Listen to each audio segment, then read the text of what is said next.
The summer night in Atlanta hung heavy like a suffocating blanket. My lavender dress, purchased on sale 3 months earlier, already showed dark sweat patches. Sitting on a wrought iron bench outside the reception hall, I felt like an outsider at my own family event. My phone read 6:42 p.m. The wedding dinner had started 12 minutes ago, and I remained outside, ignored. "Wait here, Olivia," my cousin Tyler had mumbled awkwardly earlier, avoiding eye contact. "Someone will come get you once we sort everything out." No one came. I had traveled 200 miles from Portland for Madison's wedding, a distant cousin's celebration that felt more like an obligation than an invitation. The cream-colored envelope had arrived addressed to Ms. Olivia Chen and guest. I had responded solo, following my recent breakup with Daniel. Music and laughter leaked through the open hall windows. Glasses clinked, creating a celebration symphony I could hear but not experience. My stomach growled, reminding me that the last thing I'd eaten was a granola bar at noon. The Harrison and Mitchell families represented two completely different worlds. My mother, Ellen, a university professor married to a Chinese-American academic, lived a modest, scholarly life in Oregon. Her sister, Deborah Mitchell, had married an Atlanta businessman with connections powerful enough to have buildings named after them. I had always been the weird cousin. While Madison shined with her athletic popularity, I lost myself in books, feeling perpetually displaced among my blonde, confident relatives. The hall door suddenly burst open. It wasn't Tyler, my parents, or any of my numerous cousins. It was the bride. Madison appeared framed by the early evening light, her modern white dress subtly gleaming. Her dark hair was elaborately pinned, small flowers intertwined in the elegant updo. She looked stunning, composed, and, to my complete surprise, visibly furious. "Olivia?" Her gaze found me on the bench. "What the hell are you doing out here?" Something was about to change. I could feel it. The tension in the air was palpable, loaded with family secrets about to be revealed. Why was Madison, the perfect and impeccable bride, so angry? And why was I, the always marginal cousin, suddenly at the center of her attention? The distant wedding music seemed to form a countdown to a revelation that would change everything I thought I knew about my family. The Harrison family had always been about appearances, tradition, control. My mother, Ellen, was the different one, choosing academia over corporate world, marrying for love instead of convenience. My father, David Chen, an environmental policy professor, brought a completely different perspective to the traditional Southern family. His Chinese-American heritage added another layer of complexity to the already intricate family dynamics. Madison was Aunt Deborah's realized dream: brilliant, athletic, socially connected. Her marriage to James, a young doctor from a traditional Southern family, seemed the perfect culmination of decades of family planning. But something was different today. The tension was palpable, like an invisible electrical current running through the reception hall. James, the groom, watched Madison with a mixture of love and concern. His best man, Ethan, a local surgeon, seemed equally tense, his eyes constantly alternating between Madison and the side door of the hall. Courtney, Madison's sister, nervously circulated, her perfect makeup barely disguising her unease. Something big was about to happen, and I was at the center of this family hurricane without fully understanding what. For years, I had been the distant cousin. Occasional Christmas and Thanksgiving gatherings, superficial conversations, polite smiles. I never truly felt part of that world of privilege and rigid expectations. My career as a climate policy professor in Portland seemed a distant world from the Mitchell family's traditional ambitions. While my cousins pursued careers in law or medicine, I navigated academic worlds of social change and environmental research.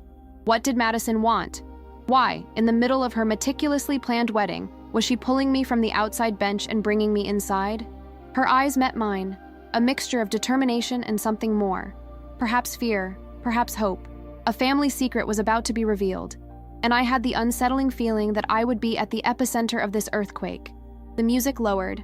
Conversations whispered. Madison took a deep breath, her fingers involuntarily tightening on her flower bouquet. Something would change forever this night. The room seemed to hold its collective breath, waiting. Aunt Deborah's perfectly maintained composure looked like a fragile mask ready to crack. James stood close to Madison, his body language speaking of unwavering support. Ethan's gaze kept darting to a sophisticated woman in her 60s, standing near the hall entrance. Elegant, controlled, watching everything with intense, calculating eyes. Who was she? And why did her presence seem to make everyone so nervous? Madison squeezed my hand, a gesture that felt both reassuring and terrifying. "Are you ready?" she whispered. "Ready for what?"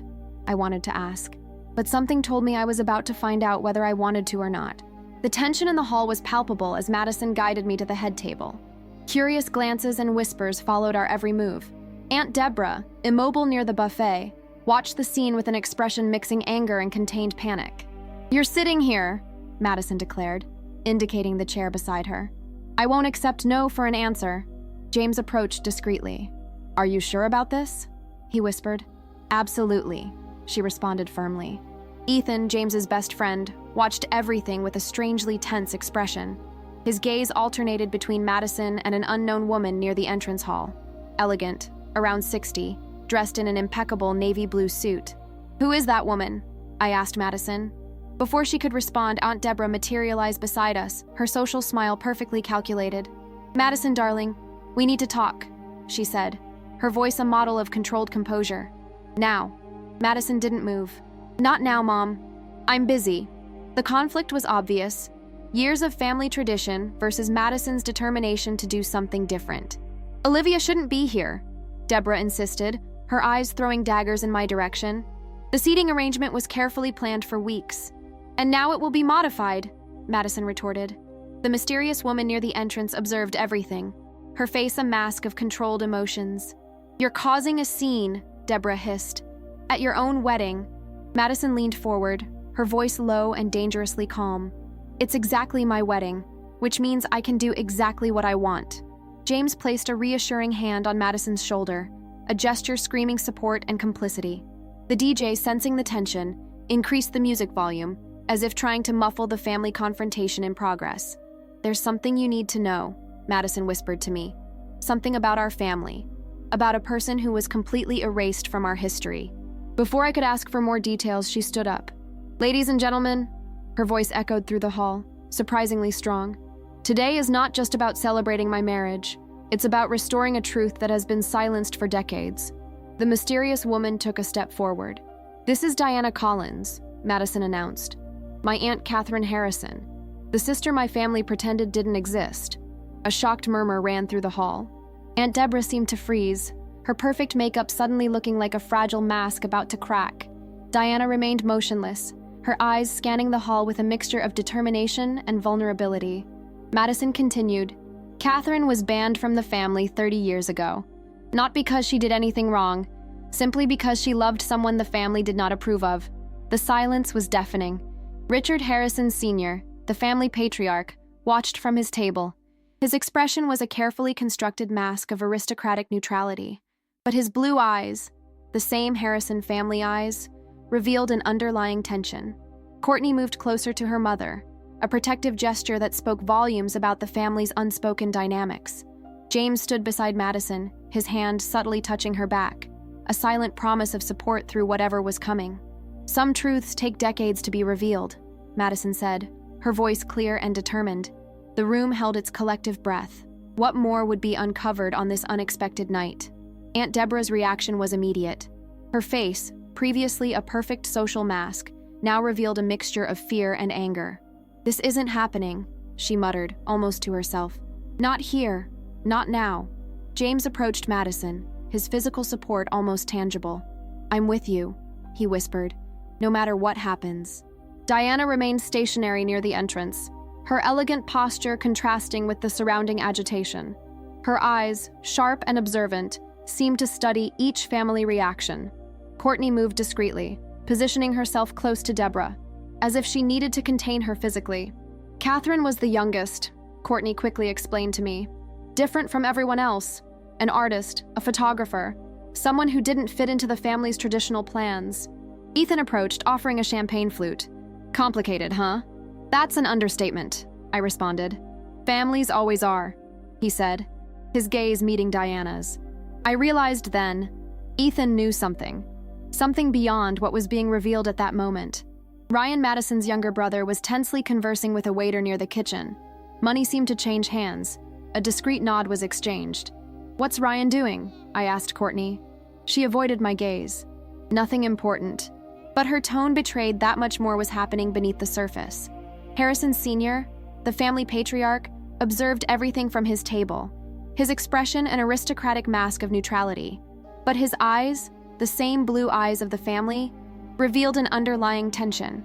"Family is complicated," Madison said to me, "and sometimes the truth takes decades to be revealed." Her gaze met Diana's, a silent agreement passing between them. The band played softly, creating a surreal backdrop to the family drama unfolding. Guests whispered, stealing glances at Diana and the increasingly tense Harrison Mitchell clan. I noticed James subtly squeeze Madison's hand, a gesture of silent support that spoke volumes about their relationship. Unlike traditional Southern marriages, theirs seemed built on partnership and mutual understanding. Ethan leaned closer to me. "Some family secrets are better out in the open," he murmured, "no matter how painful." Diana's presence seemed to transform the room's energy. She wasn't cowering or apologetic, but stood with a quiet dignity that demanded respect. Something significant was about to happen, and I had the unsettling feeling that my life would be completely transformed before this night ended. The wedding celebration continued around us, a veneer of normalcy barely concealing the emotional earthquake about to shake the Harrison family's carefully constructed facade. The subtle dynamics between Ryan and Courtney revealed deeper family complexities that extended far beyond the immediate drama of Catherine's revelation. Ryan's preservation of Catherine's documents wasn't a spontaneous act of rebellion, but a carefully orchestrated mission years in the making. During family gatherings, he had quietly collected snippets of information, listening to hushed conversations and examining forgotten boxes in his grandparents' attic. "I always felt something was missing," Ryan confided to me during a quiet moment at the wedding reception. "The way everyone would change the subject when Catherine's name was mentioned, the photographs with edges carefully cut or faces strategically obscured." His systematic documentation began innocently. As a junior analyst at a data management firm, Ryan had developed a meticulous approach to information preservation. What started as a personal curiosity gradually transformed into a mission of historical recovery. Courtney's role was more nuanced. As the elder sister, she had witnessed the family's fractures more intimately. Her professional career in corporate communications had taught her the art of managing narratives, a skill she now applied to her own family's hidden history. "Some secrets are like structural damage in a building," she told me during a follow-up conversation. "If you don't address them, they'll eventually cause the entire structure to collapse." Her support of Madison's revelation wasn't just sisterly solidarity. It was a calculated decision to prevent further generational trauma. By bringing Diana and Catherine's story into the open, Courtney was attempting to rebuild the family's emotional foundation. James, Madison's husband, played a crucial supporting role that went beyond traditional wedding dynamics. A medical professional with a background in family systems therapy, he understood the profound psychological impact of long-held family secrets. "Healing isn't about assigning blame," he explained during a quiet moment. "It's about creating space for honest dialogue." His professional perspective provided a critical framework for the family's emerging understanding. He facilitated conversations, offered neutral ground for difficult discussions, and ensured that emotional safety was prioritized. The involvement of Harrison Sr. added another layer of complexity. His decision to support the Catherine Harrison Memorial Foundation wasn't just a gesture of reconciliation, it was a profound acknowledgement of generational failures. "We built walls thinking they would protect us," he confided during a private moment. "But walls only isolate. They never truly protect." Ethan's connection to the family narrative was equally intricate. As James's best friend and a medical professional specializing in LGBTQ+ health, he brought both personal and professional perspectives to the unfolding story. "Representation matters," he often said, "not just in media or professional spaces, but within families. Every story that's told helps someone else feel less alone." The scholarship and foundation became more than a memorial. They transformed into a living, breathing mechanism of familial and social healing. Diana's role transcended being Catherine's partner. She became an unexpected bridge between past and present, offering perspective without bitterness, understanding without judgment. "Catherine always believed that love was about seeing the full complexity of a person," she shared. "Not just their successes, but their struggles, their fears, their hopes." These intricate subplots revealed a fundamental truth. Family stories are never simple. They are complex ecosystems of emotion, history, and unspoken connections, waiting for the right moment to be understood. The moment Diana stepped fully into the reception hall, the atmosphere shifted dramatically. Her navy blue suit and silver hair gave her an almost regal presence, a quiet strength that seemed to challenge the very foundations of the Harrison family's carefully maintained narrative. "I know this is unexpected," Diana addressed the room, her voice calm and clear, "but it's time for a truth that has been hidden for far too long." Harrison Sr. shifted uncomfortably in his seat. Aunt Deborah looked like she might faint. Madison squeezed my hand. "Are you ready?" she whispered. "Ready for what?" I asked. "To meet the aunt they tried to erase from our family history." Ryan approached, handing Diana a worn leather portfolio. She opened it carefully, extracting several photographs and documents. "Catherine Harrison was more than just a sister who was cast aside," Diana began. "She was a brilliant photographer, a voice for marginalized communities, and a woman who refused to live a life dictated by family expectations." The first photograph she displayed showed a young woman, Catherine, standing confidently in front of a gallery, her camera slung over her shoulder. The image radiated an energy that seemed to challenge the very room. "In 1992, Catherine was effectively cut off from the family," Diana continued. "Not because she did anything wrong, but because she loved another woman. Me." A collective gasp rippled through the guests. Some older relatives looked scandalized, while younger guests seemed more intrigued. "Your grandmother told her to choose," Diana explained.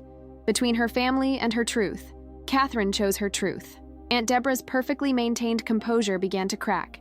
Tears welled in her eyes, a lifetime of suppressed emotions threatening to break through. James stood beside Madison, his hand on her back, a silent promise of support. Ethan watched the scene with a knowing expression, as if he had been waiting for this moment. "But Catherine never stopped loving her family," Diana said softly. "She kept photographs, letters. She hoped that someday, someone would be brave enough to tell her story." She pulled out a photograph that made my breath catch. It was of a baby, me, being held by a woman who looked remarkably like my mother, but wasn't her. The woman's eyes were filled with an intense, protective love. "Catherine visited you when you were 6 months old," Diana told me. "She wasn't allowed to be your aunt officially, but she loved you from the moment she knew you existed." The room fell silent. The weight of decades of secrets hung in the air. Madison turned to me. "We're not just revealing a secret tonight. We're reclaiming a part of our family that was stolen from us." Harrison Sr. stood slowly, his movement drawing everyone's attention. For the first time, I saw something beyond aristocratic detachment in his eyes. A mixture of guilt, regret, and something that looked like hope.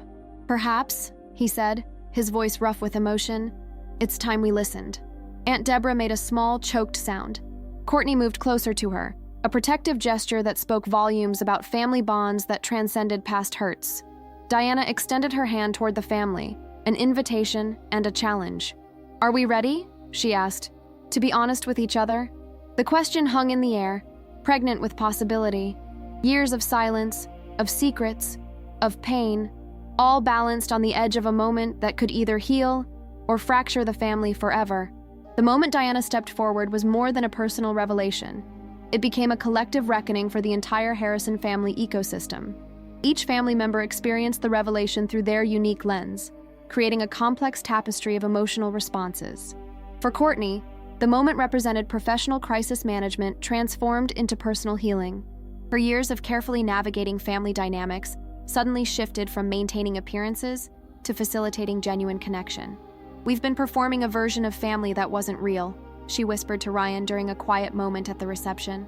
"Catherine's story is our opportunity to rewrite that performance." Ryan's systematic documentation took on new meaning. What had begun as a personal curiosity about family history became a mission of historical recovery and emotional reconciliation. James's medical training provided a unique perspective.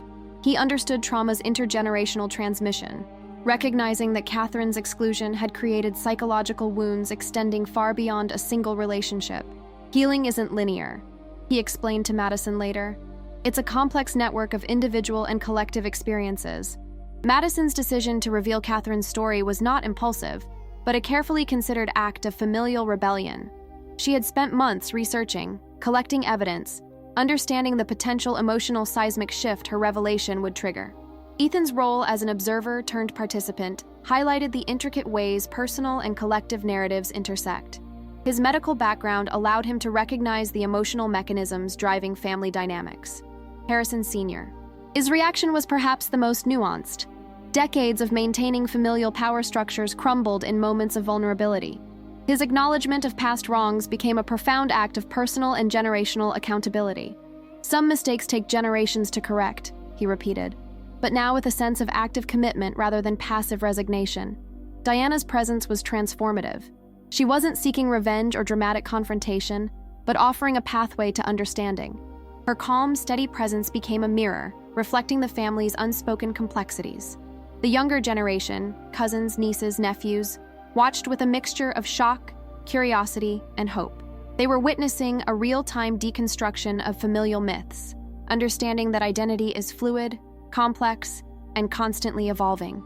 Each family member's experience of this turning point was simultaneously individual and collective. Catherine's story became a prism through which they could examine their own narratives of belonging, authenticity, and love.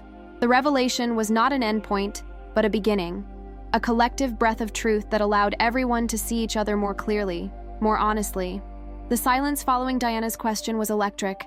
Guests shifted uncomfortably, their carefully curated wedding personas momentarily forgotten. Aunt Deborah was the first to move. She stood, her movements mechanical, and walked toward Diana. The room watched, collectively holding its breath. "I'm sorry," she whispered, her perfectly applied makeup now streaked with tears. "We were wrong." Diana didn't immediately respond. Her gaze was steady, measuring. Years of rejection had taught her to be cautious. "Sorry for what exactly?" she asked quietly. "For erasing Catherine? For keeping her from her family? For the decades of silence?" Madison squeezed my hand. James remained close, a silent guardian. Ryan, who had been unnervingly quiet, approached with a manila envelope. "I found these in Grandma's attic," he said, handing it to Diana. "Catherine's personal journals. Mom was going to destroy them, but I saved them." The revelation hung in the air, a family member protecting another's legacy, even against his own mother's wishes. Harrison Sr. cleared his throat. "Perhaps we should discuss this privately," he suggested, his voice carrying the weight of decades of family protocol. "No," Madison interrupted firmly. "This happens here, now, in front of everyone." Ethan moved closer to me. "Families have breaking points," he murmured. "Tonight might be theirs." Diana opened the envelope, her hands surprisingly steady. Inside were photographs, letters, a small collection of memories that had been hidden away for decades. "Catherine always believed the truth would find its way out," she said, her voice soft but strong. "She just didn't know how or when." My mother, who had been silent until now, stepped forward. "I knew," she admitted suddenly, "about Catherine, about everything, and I said nothing." The confession seemed to break something in the room. The carefully maintained facade of the perfect Southern family began to crumble. Courtney approached Diana, her professional demeanor momentarily forgotten. "Can you tell us about her? The real Catherine?" Diana's eyes softened. "She was brilliant, brave, a photographer who saw the world differently. She documented stories others wanted to ignore: the AIDS crisis, LGBTQ+ rights, urban displacement." Harrison Sr. looked down, a gesture that seemed to carry the weight of his own failures. "One story," Diana continued, pulling out a photograph of a young Catherine, "deserves to be told tonight." The room leaned in, sensing a pivotal moment was approaching. What truth would finally emerge from decades of silence? The immediate aftermath of the wedding revelation rippled through the Harrison family like a carefully placed stone in a still pond, creating waves of unexpected understanding and confrontation. Aunt Deborah's transformation was perhaps the most complex. Years of carefully maintained social appearances began to crack, revealing a woman who had long suppressed her own truths. Her weekly therapy sessions, which had been a closely guarded secret, now took on a new dimension of self-exploration. "I've spent decades being afraid," she confided to me during a subsequent family gathering. "Afraid of judgment, of being seen as imperfect. Catherine was always braver than me." Her approach to the Catherine Harrison Memorial Foundation became a form of personal redemption. Where once she would have managed such a project as a performative gesture, now she engaged with genuine emotional investment. Ryan's digital archive project became more than just a family documentation effort. He began connecting with LGBTQ+ historians, archivists, and community organizations. Catherine's story was transforming from a personal family secret into a broader narrative of resilience and resistance. "Every photograph, every letter is a piece of history," Ryan explained during a foundation meeting. "Not just our family's history, but a larger social narrative." Madison's role as the catalyst for this revelation continued to shape family dynamics. Her wedding, initially planned as a traditional Southern celebration, had become a pivotal moment of family reckoning. James supported her completely, understanding that true partnership meant supporting uncomfortable truths. The legal and professional networks of the Harrison family began to shift. Connections were re-examined, old alliances questioned. The foundation became a platform not just for remembering Catherine, but for active social change.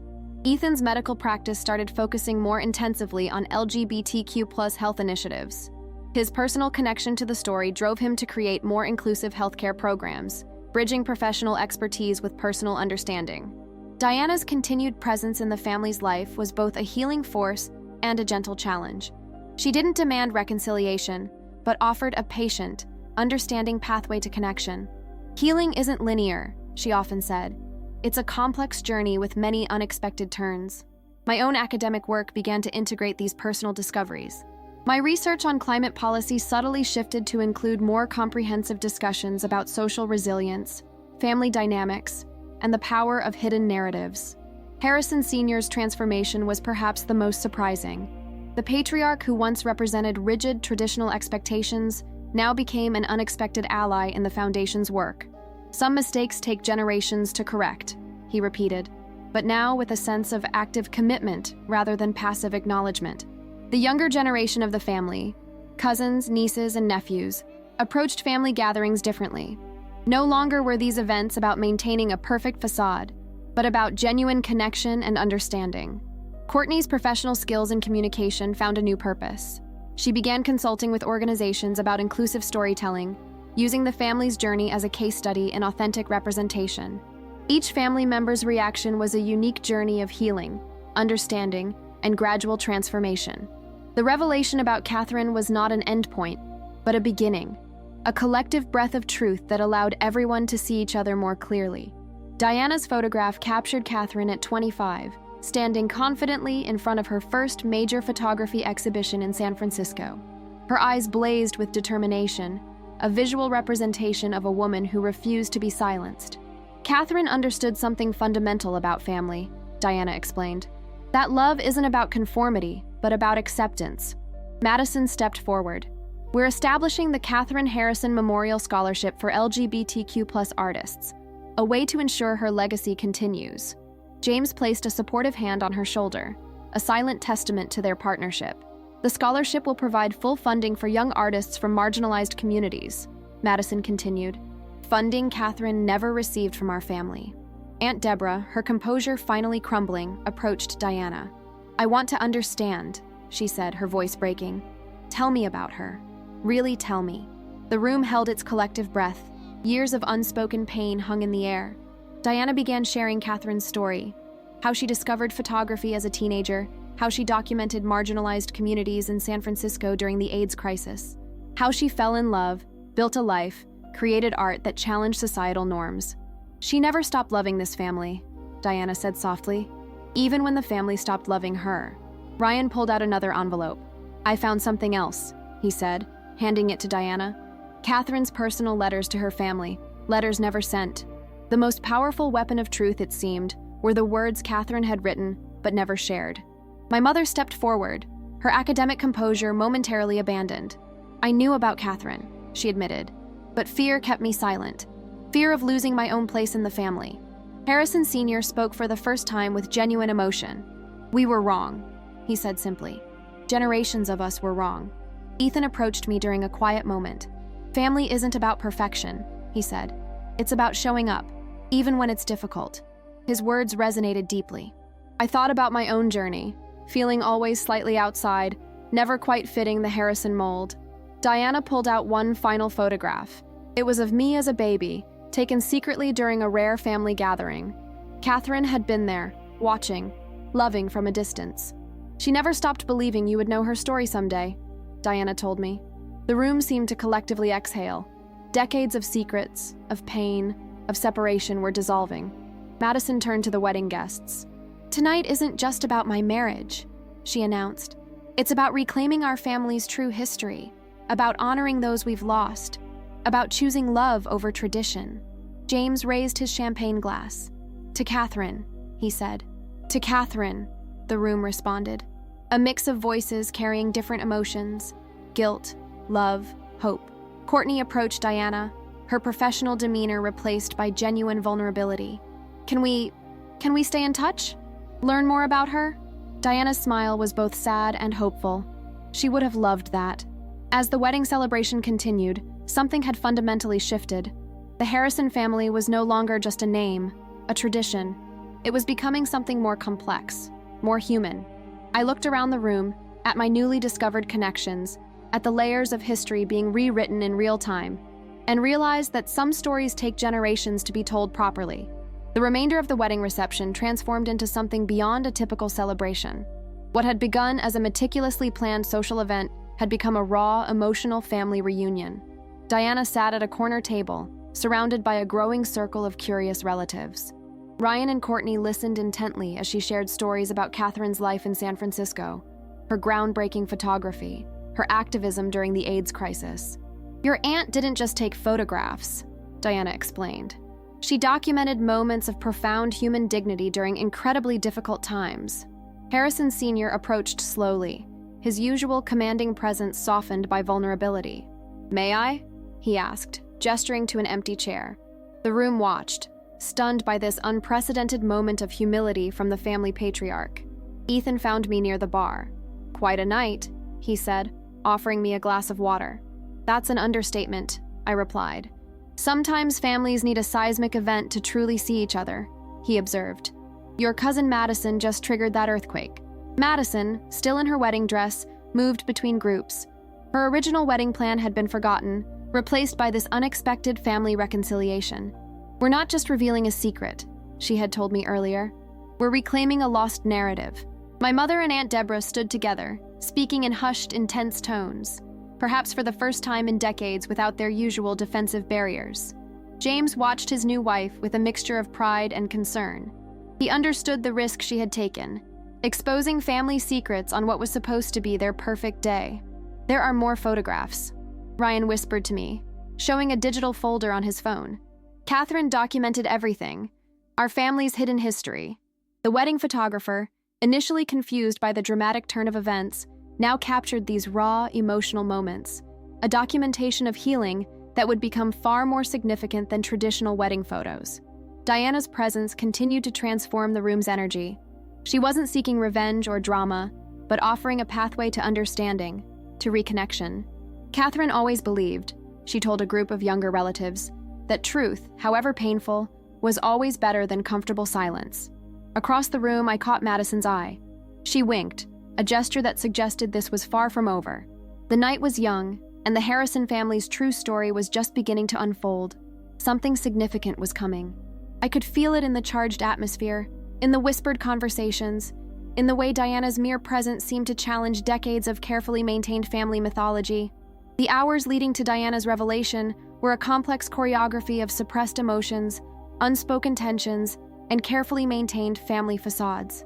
Courtney's meticulous planning emerged as a crucial backstage mechanism. Her professional communication skills had been subtly preparing the family landscape, creating subtle conversational pathways that would make the revelation more digestible. We can't just drop a bomb, she had told Madison during their late-night strategy sessions. We need to create emotional infrastructure. Ryan's archival work became unexpectedly pivotal. The documents and photographs he had carefully collected were not just historical artifacts, but emotional evidence. Each image, each letter represented a potential emotional trigger, a piece of a complex familial puzzle. James's medical perspective provided a unique emotional navigation system. He understood trauma's intricate psychological mechanisms, recognizing that Catherine's story was more than a family secret. It was a collective wound waiting to be acknowledged. Revelation is a form of healing, he explained to Madison. But healing requires careful, intentional approach. Ethan's role as an external yet connected observer allowed for a more nuanced understanding. His background in LGBTQ+ healthcare provided critical contextual insights into the broader social dynamics surrounding Catherine's experience. Madison's preparation was both strategic and deeply personal. She had spent months conducting careful research, understanding the potential emotional and social repercussions of revealing Catherine's story. Her conversations with Diana had been extensive, mapping out potential family reactions, creating emotional safety nets for what could be a potentially volatile revelation. Harrison Sr.'s quiet preparation was perhaps the most surprising. Behind his stoic exterior, he had been wrestling with decades of unresolved guilt and suppressed family history. Secret conversations with family lawyers, discreet inquiries about potential legal and social implications of the revelation, showed a man carefully dismantling the very power structures he had once rigorously maintained. Diana's approach was a masterclass in emotional intelligence. She wasn't seeking dramatic confrontation, but offering a pathway to understanding. Her preparation involved creating spaces for dialogue, for listening, for genuine connection. The wedding venue itself became an unexpected metaphor, a liminal space where old narratives could be dismantled and new connections could be forged. Aunt Deborah's internal preparation was perhaps the most complex. Years of maintaining a perfect social facade were being systematically deconstructed. Her therapy sessions, previously a closely guarded secret, became a crucial emotional training ground. The younger generation of the family, cousins, nieces, and nephews, represented a different emotional landscape. More open, more willing to challenge traditional narratives, they became unexpected allies in this complex familial recalibration. Each family member's preparation was simultaneously individual and collective. They were not just preparing for a revelation about Catherine, but for a fundamental reimagining of their family's narrative.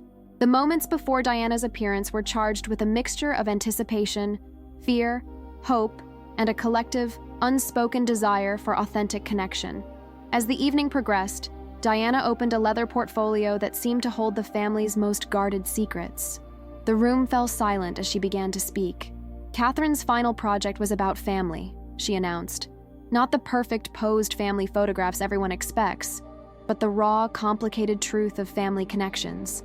She spread out a series of black and white photographs that told a story far more complex than any spoken narrative. Images of Harrison family members, captured in moments of vulnerability, pain, and unexpected tenderness.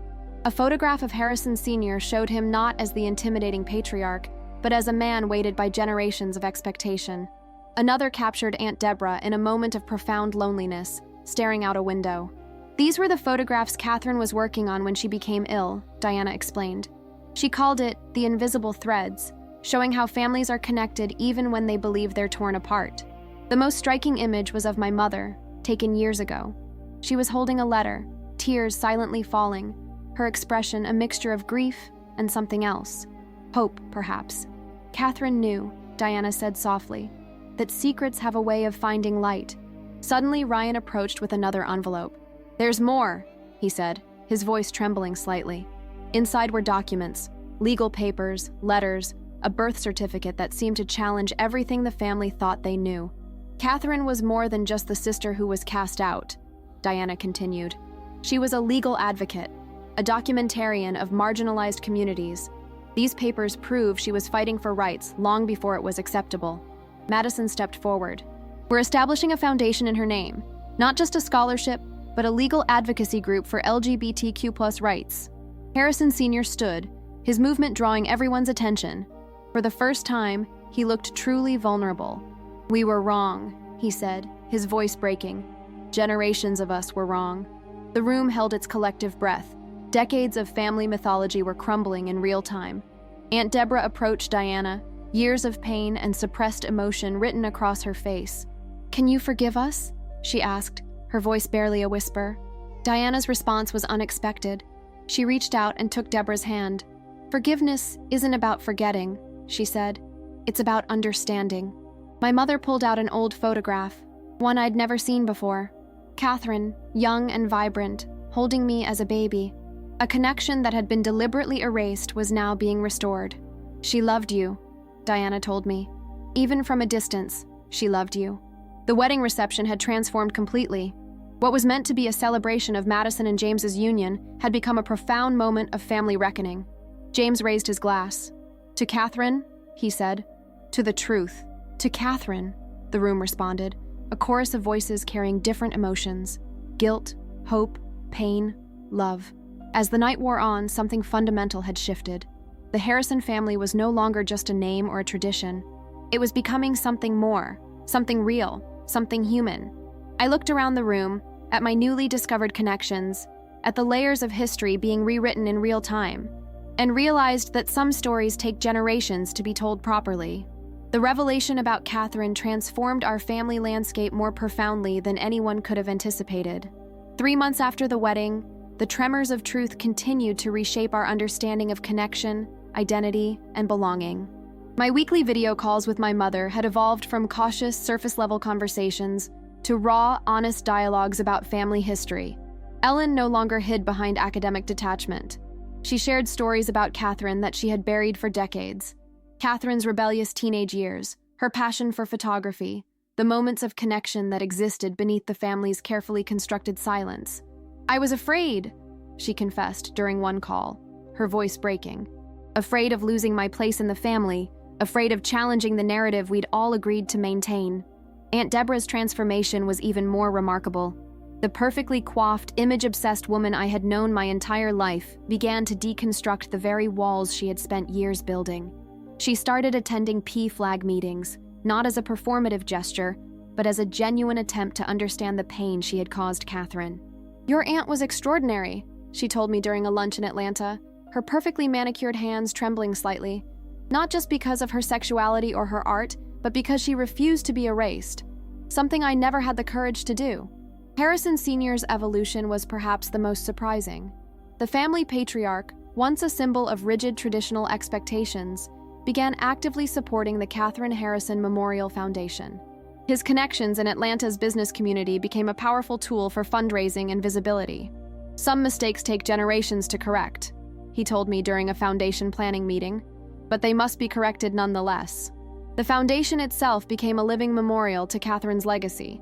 Beyond scholarships, we developed comprehensive support programs for LGBTQ+ artists and activists. Madison and James committed significant personal resources, transforming what could have been a simple memorial into a dynamic force for social change. My relationship with Ethan developed unexpectedly.